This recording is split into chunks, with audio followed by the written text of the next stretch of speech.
Hi viewers, welcome to our channel. ప్రస్తుతం మనతో ఉన్నారు శ్రీ మాడుగుల శివప్రసాద్ శ్రీ గురూజీ గారు. నమస్తే సార్. ఆశీర్వచనం. ఎలా ఉన్నారు? బాగున్నాను. రీసెంట్గా ఆంధ్రప్రదేశ్ రాష్ట్రంలో చూస్తే తెలుగుదేశం అధినేత నారా చంద్రబాబు నాయుడు గారు ఆయన రాజశ్యామల యాగం ఒక యాగాన్ని కూడా 3 రోజులు పాటు చేశారు.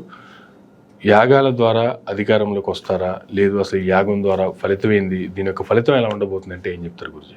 శ్రీ మహాగణాధిపతయే నమః. ఐం మహాసరస్వత్యే నమః. శ్రీ లలితాంబికాదేవియే నమః.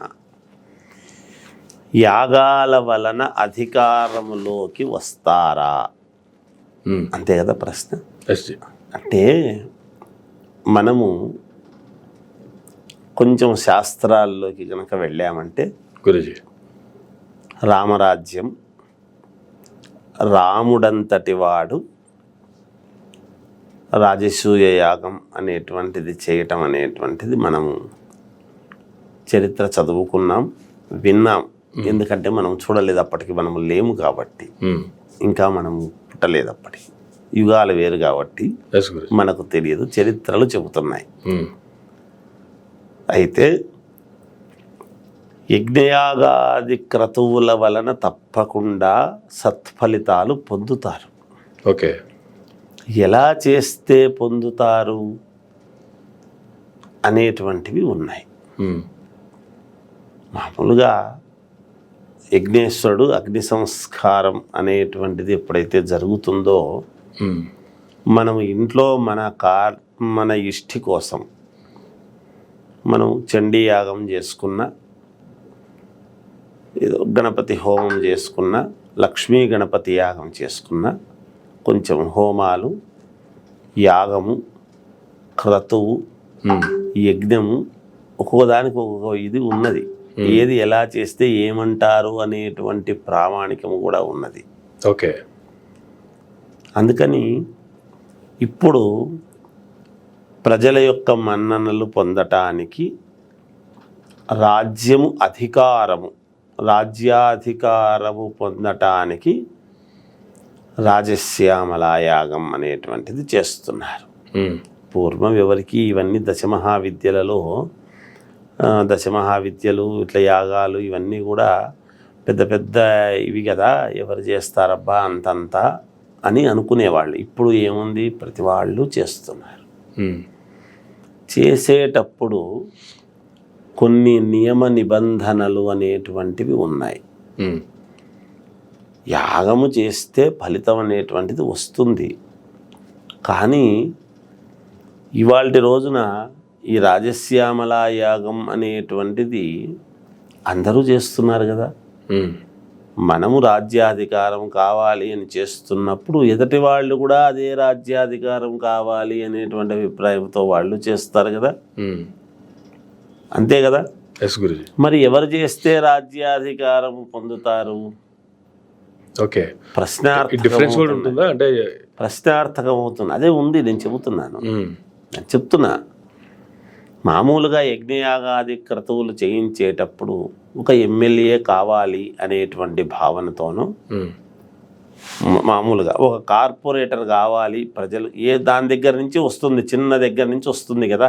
ఓకే, మళ్ళీ మంత్రి కావాలి అని, అలాగే ఇంకేదో ఇది కావాలి అని, ముఖ్యమంత్రి, ఇవన్నీ కూడా ప్రజల యొక్క అభిమానాన్ని పొందటము కోసమే కదా ఈ తపనంతా కూడా. ముందు మన జాతకములో అయ్యేటువంటి యోగం అనేటువంటిది ఉందా లేదా? ఓకే, మామూలుగా బలాలు ఎలా ఉన్నాయి, జాతకము యొక్క పరిస్థితులు ఎట్లా ఉన్నాయి, చేయించేటువంటి వాళ్ళు ఒకరు వస్తే సరిపోతుందా? మిగతా వాళ్ళందరూ కూడా అనుకూలించాలి కదా. అది కూడా ఉంటుంది కదా. పార్టీ మొత్తానికి ఒక చోటు ఉండి చేస్తున్నారా, పార్టీ అధ్యక్షుడు మాత్రమే చేస్తున్నారా, అధ్యక్షుడు ఒకడు వస్తే మిగతా వాళ్ళందరూ వస్తారు అని అనుకుంటున్నారా? ఓకే, ఇవన్నీ లోతులకు పోతే ప్రతిదీ కూడా ప్రశ్నల మీద ప్రశ్నలు వస్తాయి కదా. అందరూ గెలిచినప్పుడు కదా ఒక ప్రధానమైనటువంటి సీట్లోకి ఒక ముఖ్యమైనటువంటి వ్యక్తి వస్తాడు. మనం చేసినందుకు మనం మాత్రం గెలిస్తే మిగతా వాళ్ళందరి పరిస్థితి కూడా ఏమిటి? అందరు గెలిస్తేనే కదా అధికారం రావాలంటే. అందరూ అయితేనే కదా అనేటువంటిది ఒకటి. ఓకే. పార్టీ పరంగా ఏమిటి అనేటువంటిది ఒకటి. పార్టీ యొక్క స్థితిగతులు, దాని యొక్క ఔన్నత్యం ఏమిటి అనేది ఒకటి. అప్పుడు పార్టీ అధ్యక్షుడుగా ఏమి చెయ్యాలి అనేటువంటిది ఒకటి. ఓకే. యజ్ఞయాగాది క్రతువులు చేస్తూ ఉన్నప్పుడు మేము ఏం చేస్తాము అంటే ఋత్విక్వరణము అని ఉంటుంది.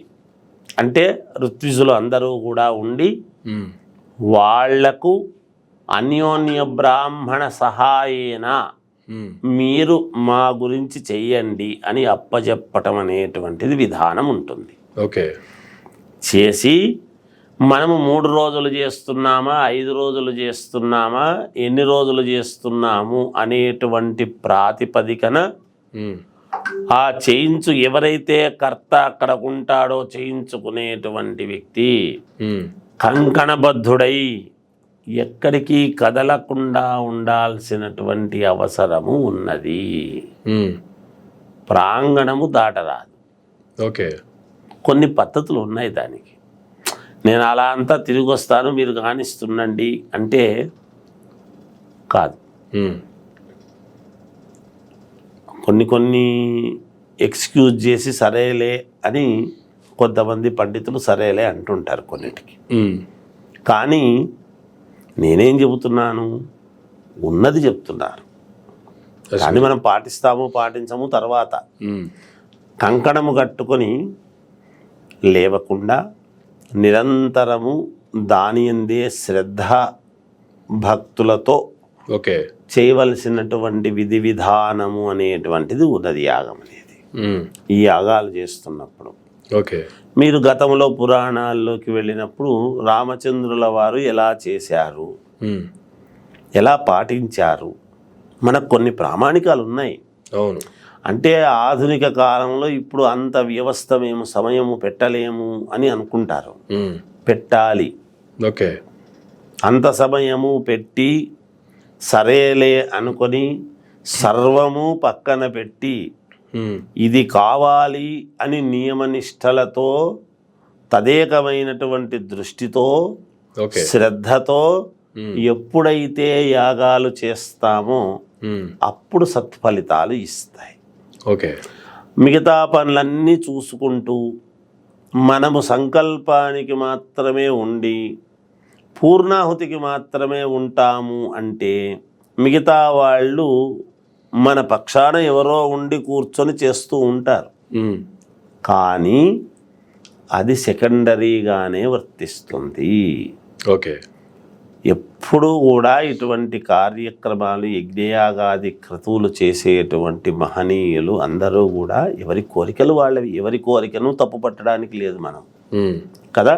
అంతే కదా. మా వంతు బ్రాహ్మలు ఎప్పుడూ కూడా ఒకరి పక్షాన అని ఉండకూడదు. అందరూ సమాజ శ్రేయస్సు కోరుకునేటువంటి విధంగా ఉండాలి. అంతే కదా.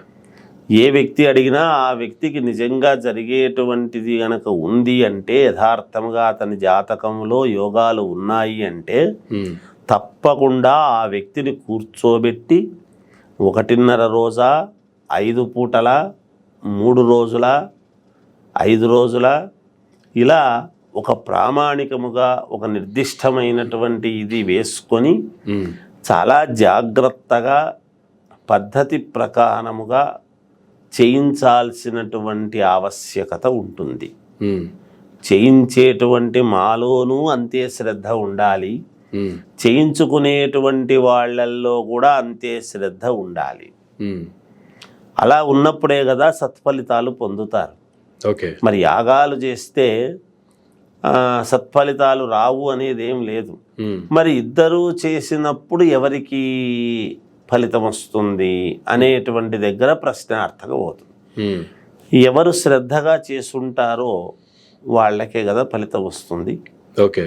శ్రద్ధగా ఎవరు చేశారు అని చెప్పటానికి మనం అక్కడ పాల్గొనలేదు, మనం చూడలేదు. ఎలా చేశారు అనేటువంటిది మాత్రమే వింటున్నాం. ఇది ఏది కూడా రహస్యమేమీ కాదు. చెయ్యాలి అని అనుకున్నప్పుడు దానికి ఒక పద్ధతి విధానము అంతా ఉంటుంది. ఆ ప్రాంగణములోకి కొంతమందిని ఎవరు రావాలనో వాళ్ళను రప్పించాలి, ఎవరు రాకూడదో వాళ్ళు రాకుండా దూరము ఉండి జాగ్రత్తగా చూసుకోవాల్సినటువంటి అవసరము ఉంటుంది. ఓకే. చేయించేటువంటి వాళ్ళు నాకు తెలిసినంత వరకు చాలా నిష్టగా బ్రాహ్మణోత్తములు, పండితులు, దాని వివరము తెలిసినటువంటి మహనీయులు చాలా నిష్టగా పద్ధతిగానే చేయిస్తారు. చేయించుకునేటువంటి వాళ్ళల్లోనే శ్రద్ధ ఏమిటి అనేటువంటిది ఆలోచించాల్సిన విషయం. ఓకే. అందువలన ఖచ్చితముగా రాజశ్యామల యాగము వలన కానీ ఇంకా కొన్ని యాగాలు ముఖ్యమైనటువంటివి ఉన్నాయి. ఆ యాగాల వలన తప్పకుండా విజయం అనేటువంటిది లభిస్తుంది. అయితే ఎవరు ఎంత శ్రద్ధగా చేశారు, ఆద్యంత పర్యంతము అక్కడ అగ్నిహోత్రుడి దగ్గర కూర్చొని గణపతి పూజ పుణ్యాహవాచనము దగ్గర నుండి ఓకే సంపూర్ణము అయ్యేంత వరకు, అంటే ఏమిటి సంపూర్ణం అయ్యేంత వరకు, బ్రాహ్మలకు తాంబూలాలు కూడా ఈ కర్త చేతి మీదుగానే ఇవ్వవలెను. ఓకే. బ్రాహ్మలకు ఇచ్చేటువంటి దక్షిణ తాంబూలాలు పాంతు ఉంటుంది. అది కూడా ఇగో నేను మీ వలన చేయించుకున్నాను కనుక నాకు సత్ఫలితాన్ని ఇవ్వించవలసినదిగా కోరుతున్నాము అని తాంబూలాలతో సహా ఏ వ్యక్తి అయితే కోరుకుంటున్నాడో ఆ వ్యక్తి చేతుల మీదుగానే ఇవ్వవలసి ఉంటుంది. ఓకే. అంటే జనరల్గా మీరు అన్నట్లు మనం అక్కడ నుండి చూడలేదు కాబట్టి ఏది ఎలా జరిగింది అనేది మనకి తెలియదు. కానీ సోషల్ మీడియాలో కొన్ని బయటకు వచ్చినటువంటి ఫోటోల మీద అయితే ఒక ట్రోలింగ్ అయితే ఒక వర్గం నుంచి నడుస్తుంది. జనరల్గా రాజశ్యామల యాగం చేసేవాళ్ళు మడిగట్టుకొని చేయాలి, కానీ మీరు కంప్లీట్గా బట్టలు వేసుకొని ఇలాంటి యాగాన్ని ఇలా ఎలా చేస్తారు అనేటువంటిది కూడా కొన్ని సోషల్ మీడియాలో నడిచాయి. ఉంటాయి, వాస్తవమే. అయితే పట్టుబట్టలు వేసుకోవచ్చు. కొంతమంది వాళ్ళ శారీరకమైనటువంటి విధి విధానాల దృష్ట్యా ఓకే మేము అయ్యగారులము చొక్కాలు లేకుండా చేయిస్తాము. ఉత్తరాది అటువైపున చూస్తే స్వెటర్లు వేసుకొని కూడా పూజలు చేస్తూ ఉంటారు. వాళ్ళ ధర్మం వాళ్ళది, మన ధర్మం మనది. అయితే మీద కండువా లేకుండా ఏ పూజ చేసినా ఎక్కదు. ఓకే. పింజబోసి కట్టుకొని చేయించేటువంటి కార్యక్రమాలే చేయాలి, ఫలితాన్ని ఇస్తాయి. అంటే గోచి కట్టుకొని ఉండేటువంటివే చేస్తారు. ఇవన్నీ తెలుసు పండితులకు. పండితులు ఎలా పంచ కట్టుకోవాలి, విభూతి రేఖలు ఎలా పెట్టుకోవాలి, ఏ పరిమాణములో విభూతి పెట్టుకోవాలి. ఏదో నేను వాళ్ళతో పూసుకుంటాను నాకు బుద్ధి పుట్టినట్టుగా అంటే కుదరదు. దానికి ఒక నిర్దిష్టమైనటువంటి ప్రణాళిక ఉంది. ఎలా చేయాలి, హోమవేదిక ఎంత పరిమాణంలో ఉండాలి, ఎటువంటి హోమవేదిక ఉండాలి, దానికి త్రిభుజాకారము, షష్టము, పంచము, ఇవన్నీ చతురస్రాకారము, దీర్ఘ చతురస్రాకారం, ఇవి చాలా ఉన్నాయి. ఇవి వృత్తాకారము, యోని ఆకారం, చాలా హోమగుండాలు ఉన్నాయి. దేనికి ఏది ఫలితాన్ని ఇస్తుంది, ఎలా చెయ్యాలి, ఏమిటి అనేటువంటివన్నీ ఉన్నాయి. బట్టలు అంటే నేనేమంటున్నాను అంటే నిజానికి పంచగట్టుకొని కూర్చోవాలి అని చెబుతాం. అక్కడికి పూజ దీనికి వచ్చినప్పుడు సరే యజమాని అడ్డపంచ కట్టుకున్నాడా పింజబోసి కట్టుకున్నాడా అనేటువంటిది పక్కన పెడితే మీద సెల్లా లేకుండా కూర్చోవటానికి ఉపయోగం లేదు. కూర్చోవాలి, మీద సెల్లా అనేది ఉండాలి. పై పంచ అంటాం, మీది పంచ లేకుండా కూర్చోరాదు యజ్ఞ. అందుకనే దంపతి యుక్తముగానే చెయ్యాలి యాగము చేస్తే. యాగము చేస్తున్నప్పుడు ఎందుకంటే ఏతత్ ఫలం అంతా కూడా ఫలానా అస్తు అని చెప్పి భార్య చేత్తో అక్షింతలు వేసి నీళ్లు పోస్తే దాన్ని వదిలిపెట్టాల్సినటువంటి ప్రక్రియ ఉంటుంది. అది భార్య చేస్తేనే సంపూర్ణమవుతుంది పక్కన కూర్చొని. అందుకని భార్యాభర్తలు ఇద్దరూ ఉండి చేయవలసినటువంటిదే ఇది. నేనేం చెబుతున్నాను, అందుకే తాంబూలాలు చివరికి సంపూర్ణమంతా అయిన తర్వాత, పూర్ణత్వమంతా అయినాక తాంబూలాలు ఇస్తాము కదా మనము. ఎస్ గురుజీ. బ్రాహ్మణులకు దక్షిణ ఇవ్వాలి కదా ఇంత చేయించుకున్న తర్వాత. అవును. ఆ ఇచ్చేటువంటి విధానమంతా కూడా ఈ కర్త ఎవరైతే నేను కావాలని కోరుకుంటున్నాడో అతని చేతుల మీదుగానే జరగాలి. ఓకే. మీరేదో ఇచ్చేసేయండి కవర్లు, నాకు అంత వ్యవధి లేదు అంటే అలా కాదు. ఓకే. అందుకనే అది చాలా శ్రద్ధగా చేయవలసినటువంటి కార్యక్రమము. ఓకే. యజ్ఞేశ్వరుడి యొక్క అనుగ్రహము మనకు పరిపూర్ణముగా కలగాలి అని అంటే ఆ యజ్ఞేశ్వరుడి పూజకు మనము పరిపూర్ణముగా సమయం ఇచ్చి కూర్చొని చేసుకోవాలి. ఓకే. ఏ దానికైనా ఇప్పుడు సముద్రంలో నీళ్లు ఉన్నాయి, మనదే సముద్రము, మనము ఎంత పాత్ర తీసుకు వెళితే అన్నీ నీళ్లు మనం తెచ్చుకోగలుగుతాము. అంతేగా. మనము స్పూన్ తీసుకుంటే స్పూన్లో వస్తాయి, ట్యాంకర్ తీసుకెళ్తే ట్యాంకర్లో వస్తాయి, డ్రమ్ము తీసుకెళ్తే డ్రమ్ములో వస్తాయి, చెంబు తీసుకెళ్తే చెంబులో వస్తాయి. అంటే మనము చేసుకునేటువంటి ఫలితాన్ని బట్టి మనము ఎంత శ్రద్ధగా అక్కడ కూర్చొని చేసుకున్నాము ఏమిటి, ఇవన్నీ పండితులు చెప్తారు, చెప్పకుండా ఉండరు. అయ్యా ఉండాలి అంటే అలా కుదరదు, మార్గం మేము మధ్యలో పని చూసుకొని వస్తే పర్వాలేదా, చెయ్యొచ్చా, చెందొచ్చా అని దానికి ఉంటుంది. అంటే ఎక్కడ మీరు వెళ్ళవచ్చు, ఎక్కడ వెళ్ళకూడదు, ఓకే, ఎక్కడ వెళ్ళాలి, ఇగో ఈ సమయం దాకానే మీరు రాగలగాలి, ఇవన్నీ ఉంటాయి. ఆద్యంత పర్యంతము అక్కడే కూర్చొని చూస్తూ ఉండక్కర్లేదు, కానీ ఉంటే మంచిది. ఎందుకంటే చేస్తున్నది మీకోసమే, అంతే కదా. నిరంతరము అదే కాస్త జపము మేము చేయటమే కాకుండా కావాలి అనుకునేటువంటి వాళ్ళు చేసుకునేటువంటి ఇది కూడా ఉంటుంది. అంతేగా. ఇది చేస్తూ ఉన్నంతసేపు మీరు ఇది జపము చేయండి అని చెబుతుంటాము కొంతమందికి, అవి పాటించాలి. ఓకే. అందువలన ఇవన్నీ కూడా శ్రద్ధగా చేసుకుంటే ఎమ్మెల్యే కావచ్చు, మంత్రి కావచ్చు, ముఖ్యమంత్రులు కావచ్చు, ప్రధానమంత్రులు కావచ్చు. ఓకే. అయితే యోగము వాళ్లకు ముందు జాతకంలో ఉందా లేదా అనేది చూసుకోవాలి. ఉంది అంటే పట్టుకొని ముందుకు వెళ్ళొచ్చు. యజ్ఞయాగాది క్రతువుల వలన ఖచ్చితముగా 100% చేయించేటువంటి బ్రాహ్మణోత్తములు ఎవ్వరూ కూడా అవన్నీ లేకుండా చేయిస్తారని నేను అనుకోను. ఎందుకంటే వాళ్ళకు తెలుసు, పండితులకు అందరికీ కూడా మనకు తెలియంది ఏమీ కాదు. పద్ధతి ప్రకారంగా ఉండి చేసుకోవాల్సినటువంటివి ఇవి చేయవచ్చును. ఇటువంటి యాగాల వలన జరుగుతాయి. కానీ గతంలో 2023 ఎలక్షన్స్ ముందు తెలంగాణలో కేసీఆర్ గారు కూడా ఇదే రాజశ్యామల యాగాన్ని ఆయన నిర్వహించారు. ఆయన ఫామ్ హౌస్లో అనేక యాగాలు కూడా చేశారు, అది వేరే విషయం. దాంట్లో ఒకటి ముఖ్యమైనది ఇది కూడా. కాబట్టి ఇప్పుడు చంద్రబాబు నాయుడు గారు కూడా ఆయన ఉండవల్లి నివాసంలో విజయవాడ వేదికగా ఇదే యాగాన్ని నిర్వహించారు. మరి గతంలో కేసీఆర్ గారు ఇక్కడ తెలంగాణలో అధికారంలోకి రాలేకపోయారు. ఇప్పుడు చంద్రబాబు నాయుడు గారు ఏ విధంగా అయినా అధికారంలోకి రావాల్సిందే అనేటువంటి దానిలో ఏమేం చేయాలో దాంట్లో భాగంగా యజ్ఞయాగాలు, ఇటువంటి రాజశ్యామల యాగాలు లాంటివి కూడా చేసేస్తున్నారు. సో ఇది అధికారంలోకి తీసుకొస్తుందా? ఈ రెండింటికి గల డిఫరెన్స్ ఏందనేది తెలియజేస్తారు గురుగారు. నేనేమంటున్నానంటే చేసినా కూడా రాలేకపోయినారు అనేటువంటి మాట మీరు చెప్తున్నారు. మామూలుగా గతంలో జరిగింది అదే కదా, జరుగుతున్నది అదే. ఎస్ గురుజీ. అయితే ఇక్కడ రాజకీయ నాయకులు అనేటువంటి విషయానికి వచ్చేటప్పటికి ఒక కేసీఆర్ గారా, ఇంకొకరా అనేది పక్కకు పెట్టండి. ఓకే. పేర్లతో ఏముంది, ఒక నాయకుడు చేశాడు అన్నప్పుడు నాయకుల దగ్గరికి వచ్చేటప్పటికి ఏమవుతుందంటే వాళ్ళ యొక్క సమయము చాలా విలువైనటువంటిది. నిరంతరము ప్రజా జీవితంలోనే ప్రజానీకానికే వాళ్ళ ప్రతి నిమిషము వాళ్ళ గురించి ఆలోచన చెయ్యాలి అనేటువంటివి ఉంటాయి. ఎంతోమంది కలుస్తూ ఉంటారు, చేస్తూ ఉంటారు. ఆ సమయానికి అది జరిగితేనే లేకపోతే లేదు అనేటువంటివి ఉంటాయి. ఇవన్నీ జరుగుతుంటాయి. అవును.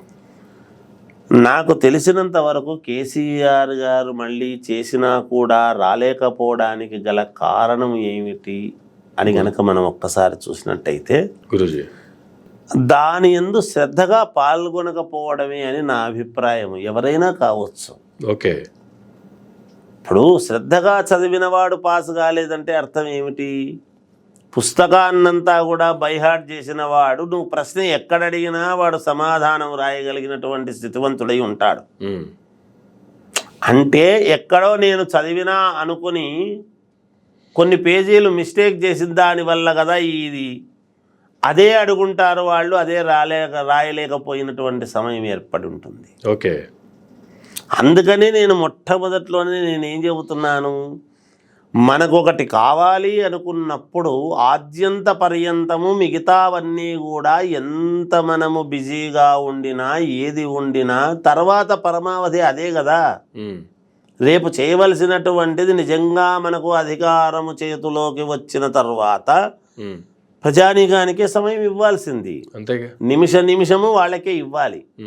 అయితే ఎలాగైనా వస్తాములే ఏముందిలే అనేటువంటి అభిప్రాయం ఒకటి కావచ్చు. ఇప్పుడు కొన్ని సందర్భాలలో కీలకమైనటువంటి సమయాలలో అక్కడ లేకుండా పోవటము, యజ్ఞం దగ్గర లేకుండా వెళ్ళటము, లేదు ఆ సమయానికి ఏదో అది చేయలేకపోవటము, ఏదో తన చేతులతో చేయలేకపోవటము ఏదో జరుగుంటుంది. ఇలాంటివి జరిగినప్పుడు అవే మనకు ఇబ్బంది జరగదు. తక్కువలో తప్పిపోవటము, అనుకున్నంత ఫలితము రాకపోవటము, ఇవన్నీ ఉంటాయి. మనము హవిస్సు వేస్తూ దాంట్లో యజ్ఞములో వేసేటువంటి ఇవి కొన్ని ఉంటాయి. అవి వేసే విధానములో కూడా స్వాహాకారములో కూడా ఎలా వెయ్యాలి, ఏమిటి, ఎంత ప్రమాణములో వెయ్యాలి, ఏమి అనేటువంటివన్నీ ఉన్నాయి. అందుకనే కదా ఇప్పుడు కింద మంత్రానుష్ఠానములో కింద పొల్లులు ఒత్తులు అన్నీ ఉంటాయి. అవి సరిగ్గా పలకకపోతే మనకు రివర్సు తగిలేటువంటి అవకాశం ఉంటుంది అని మంత్రోచ్చారణ చేస్తూ ఉన్నప్పుడు చాలా పద్ధతిగా చెప్పేటువంటి విధానం ఉంటుంది. అందుకని నేర్చుకోవాలి మంత్రాలను, ఊరికే కాదు. వెనకాల పిలక పెట్టుకొని పిలక ఉండొచ్చు ఉండకపోవచ్చు తర్వాత సంగతి. కానీ మంత్రము ఉచ్చరించేటువంటి విధానం అయితే ఉదాత్వము అనుదాత్వము ఇవన్నీ కూడా చాలా పద్ధతిగా ఉంటుంది అనేటువంటివి చెబుతారు. అవి పద్ధతిగా చేయాలి. ఏమి కొంచెము మనం అక్కడ సరైనటువంటి సమయములో సరైనటువంటి ఇది చెయ్యకపోతే తక్కువలో తప్పిపోవడం చేయటం అనేది జరుగుతుంటుంది. అంతే. దానికి అందుకే శ్రద్ధగా చేయాల్సినటువంటి పద్ధతి ఎంత శ్రద్ధగా మనమైతే చేస్తామో చేయాల్సినటువంటి విధానం ఒకటి ఉంటుంది, ఒకటి రాసుకుంటాం. ఇప్పుడు మనకు 100 రూపాయల నోటు కావాలి అంటే చిల్లరంతా 100 ఏర్పరచుకుంటేనే కదా చిల్లర ఇస్తే 100 రూపాయల నోటు ఇస్తాడు. ఏముందిలే 99 పైసలు అయింది కదా నాకు నోటు అంటే ఇంకొక పైసా ఇస్తేనే పూర్ణత్వం అవుతుంది కానీ లేకపోతే కాదనే కదా దాని అర్థం. అంతే కదా. ఎట్లా ఇస్తాడు? అట్లాగే ఉంటుంది. అందుకని ముఖ్యమైనటువంటి విధానాలు తన చేతులతో తాను ఏది కావాలనుకుంటున్నాడో అక్కడ అదే కావాలి అని అక్కడ యజ్ఞం దగ్గర పాల్గొన్నప్పుడు చేయాల్సినటువంటి పనులు అవన్నీ ఉంటాయి. అవి వాళ్ళే చెయ్యాలి. ఎవరినో పెట్టి చేసి ఏదో సరేలే అని అనుకుని జరుగుతుందిలే చేస్తున్నారులే ఏముంది బ్రాహ్మణులకు ఇచ్చినాము కదా వాళ్ళు చేస్తారులే అని అట్లా కాదు. కర్త ఉండాలి అక్కడ, చేయించుకునేటువంటి వ్యక్తి ఉంటూ వాళ్ళకు అప్పచెప్పాము కదా అన్యోన్య బ్రాహ్మణ సహాయేనా అని మీకు ఇచ్చాము కదా మరి మీరు చేస్తున్నారు కదా అంటే నేను నా బుద్ధిముట్టు నేను పోతాను మీరు చేసేసేయండి అంటే కాదు. తాను ఉంటూ స్వాహాకారములో వెయ్యాల్సినటువంటి విధానము ప్రతిదీ కూడా అతని చేత తాకించి వెయ్యాల్సినటువంటి ఇది ఉంటుంది. వీళ్ళు వేసేటప్పుడు తాకించడానికి అతను లేకపోతే ఎవరికి అంతే కదా. ఇప్పుడు మన వాళ్ళు ఎవరో ఉంటారులే అంటే రేపు చైర్లో కూర్చునేది ఇక్కడ పీఠం మీద కూర్చున్న వాళ్ళు కాదు కదా. అవునా కాదా? అంతే కదా. వీళ్ళు కాదు కదా రేపు చైర్లో కూర్చునేది. అవును. ఎవరో ఒకరులే నా పదవి బదులు మా వాళ్ళకి కూర్చుంటారులే కాసేపు అంటే ఒప్పుకుంటుందా రాజ్యాంగం? ఒప్పుకోదుగా. అవును కదా. అంతే గురుజీ. అందుకు మనమే ఉండాలి. నేను చెప్పేది బలంగా చెప్తున్నాను, ఓకే. అందులో సందేహమే లేదు. ఎవరు కావాలనుకుంటున్నారో ఆ వ్యక్తి ఆద్యంత పర్యంతము ఉండి చేసి వాళ్లకు తాంబూలాలతో సహా తాను ఇచ్చి ఆ కంకణ విసర్జన అయిన తర్వాతనే బయటికి వెళ్ళాలి. ఒక కంకణము మొట్టమొదట్లోనే కంకణధారుని చేస్తాం, కంకణం కట్టి. ఓకే. ఇది చేయడానికి, నేను యజ్ఞం చేయడానికి నేను కంకణబద్ధుడై ఉన్నాను అని అనిపించి పలికించి, కొన్ని మనం వాళ్ళ చేత పలికించేటివి పలికించిన తర్వాత అంతా అయిన తర్వాత వేద ఆశీర్వచనము చేసి ఇంకా మీరు లేవవచ్చును అన్న తర్వాత కంకణ విసర్జన చేసి మిగతా పనులు చూసుకోవాలి. ఓకే. అలా చేయగలిగితే 100% పీఠము మీద కూర్చొనవచ్చును. ఓకే. ఇది ప్రామాణికం. సో ఫైనల్గా చంద్రబాబు నాయుడు గారు చేసినటువంటి రాజశ్యామల యాగానికి సంబంధించి ఫైనల్లీ ఏం చెప్తారు సార్? ఇలా చేసుంటే ఖచ్చితంగా అవుతారని దాని అర్థం. ఇప్పుడు మనము అనుకున్న విధానముగా ఎలా చెయ్యాలనో అవన్నీ చేయించుంటారు బ్రాహ్మణోత్తములు అని మనం అనుకోవాలి. ఎవరికి చేయించినా, ఓకే, ఎవరికి చేయించినా అట్లాగే చేస్తారని అనుకుంటాము మనము. అయితే ఎవరెవరికి వాళ్లకు ఆత్మవిమర్శ మనం చేసుకోవాలి. ఇలా చేశానా నేను లేదా అని. ఓకే. అలా చేసుకుంటే తప్పకుండా జరుగుతుంది. ఒకవేళ అలా చేయకపోతే నిజంగా వాస్తవంగా యాగం చేసిన ఫలితం ఉండదు. అంటే యాగము చేసినటువంటి ఫలితం ఎంతో కొంత ఉంటుంది. యాగము చేసినటువంటి ఫలితం ఎప్పుడు వృథా కాదు. ఓకే. అది ఫలితములో ఎంత ఫలితము, 100% ఫలితమా, 90% ఫలితమా, 99% ఫలితమా అనేటువంటిది అక్కడ. ఓకే. అది ఆలోచన. ఫలితం అంటూ ఉండదనే దానికి ఏం లేదు. నేను ఫలితం ఎప్పుడూ కూడా శూన్యం అనడానికి లేదు. ఓకే. ఫలితము ఉంటుంది. ఎంత ఫలితము అనేటువంటి దాని దగ్గరే సమస్య. ఓకే. అక్కడ ఉంటుంది. అది ఆలోచన చేయాల్సింది. ఏదైనా ఎవరు చేసినా రాజశ్యామల యాగం అనేటువంటిది ఎవరు చేసినా అమ్మవారి అనుగ్రహంతో పరిపూర్ణముగా వాళ్లకు మేలు జరగాలి అనే అభిప్రాయమే చేయిస్తారు. ఓకే. ఇప్పుడు మేము ఏం చేస్తామండి పండితులము, నాకు కుదరదండి, నాకు అవకాశం లేదు, మీరు చేసేసేయండి అంటే మేమేమనాలి? సరేలేనాలనే వద్దా? అనగలుగుతాము, చెప్తాము, ఉన్నది ఉన్నట్టు చెప్పగలుగుతాము. కాదండి నాకు కుదరదు, నేను ఇంతే చేయగలుగుతాను, నేను ఇంతసేపే ఉండగలుగుతాను అంటే మేమేం చేయగలుగుతాం చెప్పండి. ఇప్పుడు మేము ఒక ముహూర్తం పెడతాము, మీకు చాలా మంచిదండి, ఇది చాలా అనుకూలవంతమైండేది, మీకు జీవితానికి మంచి ముహూర్తము అని చెబుతాము. నాకు ఆ రోజు ఫంక్షన్ హాల్స్ ఏవి లేవండి, హైదరాబాద్లో బ్రహ్మాండంగా చేయాలనుకున్నాను, అది కుదరలేదు, ఇంకోటి పెట్టండి అంటారు. ఇంకోటి అట్లా గ్రహస్థితులు కలిసి ఉండేది ఇంకోటి ఉండాలి కదా. అంతేగా, ఇంకోటి ఉండాలి కదా. మరి లేనప్పుడు ఏం చేస్తాం? ఏదో ఒకటి సర్దుబాటు, కొంచెం అటు ఇటైనా సరే పర్లేదులేండి, ఇవేవో దీనికి పరిహారాలు చేసుకోవచ్చు, చెందొచ్చు అని చెప్తాము. ఇప్పుడు ఏకాండముగా ఉండేటువంటి తాడుకు ముడివేసినటువంటి త్రాడుకు తేడా ఉంటుందా లేదా? అంతేగా. అలాగే ఉంటాయి. అందుకని చేసుకునే విధానాన్ని బట్టి, ఆ జరిగిన పద్ధతిని బట్టి, అది మనం చూడలేదు కాబట్టి దగ్గరుండి ఏదైనా ఎవరికైనా రాజశ్యామల యాగం చేసినటువంటి వాళ్లకు విజయము లభించాలి అనే అమ్మవారి దయ వలన విజయము లభించాలి అనేటువంటి దాంతోనే నేను లలితాంబిక పీఠం యొక్క అధ్యక్షుడిగా, పీఠాధిపతి నేను అది చెప్పగలుగుతాను. జయోస్తు. Thank you Guruji, thank you very much అండి. ఇదండి చంద్రబాబు నాయుడు గారు చేసినటువంటి రాజశ్యామల యాగానికి సంబంధించి గురువు గారు ఇచ్చినటువంటి వివరణ. ఇది ఈనాటి ఇంటర్వ్యూ. మరొక ఇంటర్వ్యూలో మళ్ళీ కలుద్దాం. చూస్తూనే ఉండండి మేరా మీడియా.